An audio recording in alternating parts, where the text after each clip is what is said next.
La friperie, vieux habits, linge usagé, est actuellement en vogue en Tunisie. 80% des citoyens s'approvisionnent de ce marché qui emploie plus de 50 000 Tunisiens et compte près de 47 dépôts industriels. Son commerce prend de plus en plus d'ampleur, à tel point qu'un projet de loi gouvernemental a été préparé visant sa restructuration. Ce projet de loi a été vivement rejeté par la Chambre syndicat nationale des exportateurs, importateurs de vêtements usagés, qui menace d'une grève générale si le pouvoir en place ne revient pas sur cette nouvelle loi. Joint au téléphone, le ministre du Commerce Zied Larveri a tout simplement dit que rien n'est officiel pour l'instant concernant ce dossier. Aujourd'hui, il n'y a rien de nouveau à ce sujet. Il y aura évidemment des consultations avec l'ensemble des acteurs et des parties prenantes sur le sujet si une évolution du cadre réglementaire ou législatif devait voir le jour dans les prochains mois. Donc tout ce qui est en train d'être publié et partagé constitue que des rumeurs dénuées de tout fondement. Entre-temps, Fathi Bezrati, président de la Chambre syndicat nationale des importateurs et exportateurs de vêtements usagés, nous a assuré que le projet de loi vient d'être passé au Premier ministère pour examen. Malheureusement, on a entendu dernièrement que cette loi allait passer au Premier ministère. On a écrit à tous les ministres concernés pour que cette loi ne passe pas et personne ne nous entendait. Si on lit sous les lignes de ce projet-là, toutes les sociétés qui opèrent dans ce secteur, pour moi, ils vont fermer parce qu'ils vont créer des sociétés commerciales pour faire l'importation de la friperie et vendre à ces sociétés-là. C'est-à-dire créer un autre intermédiaire. Il va y avoir une main-d'œuvre étrangère là-dedans. Et qui c'est qui peut acheter ça? Là où on va vendre ça? Et à quel prix? Comment ils peuvent réexporter? Qui ne connaissent pas le marché extérieur. C'est un marché très difficile, l'exportation. La cherté de la vie et les différentes charges domestiques siphonnent le budget des ménages. La fripe sera donc le refuge.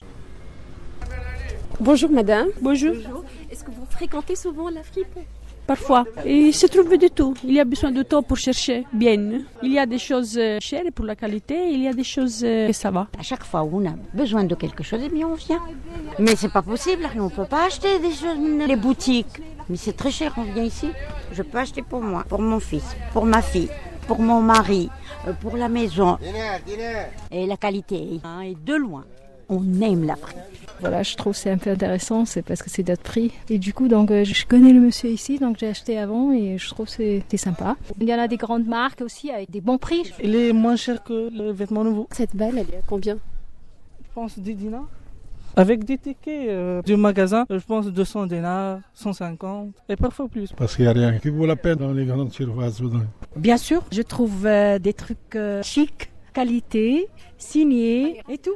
Je vois que les prix sont moins chers. Malgré le gain qu'ils peuvent enregistrer, certains commerçants de friperie se plaignent de la cherté des stocks achetés auprès des sociétés importatrices et de distribution. C'est le cas de Mohamed Ali qui ne cache point sa nostalgie pour l'époque pré-révolutionnaire. Bien organisé, je suis pour. Mais organisé pour être plus cher, non, je ne suis pas d'accord. Les grossistes, ils vendent comme ça. Il y a beaucoup de marché noir en le fripe. Il y a beaucoup d'argent qui passe sur la table. Ce qui me dérange dans cette loi, c'est que avant le kilo en France ou à l'étranger, il paraît coûter 50 centimes. Pour maintenant, s'ils vont l'organiser, parce qu'ils vont l'envoyer à moitié distribué. Et ça va leur coûter 3 € le kilo. Imaginez ici ce qu'il va nous faire le grossiste. Il va nous tripler le prix. L'enjeu est donc de taille. L'État doit examiner de près le secteur et le réglementer tout en assurant la performance et la rentabilité pour les commerçants pour que chacun trouvera son compte.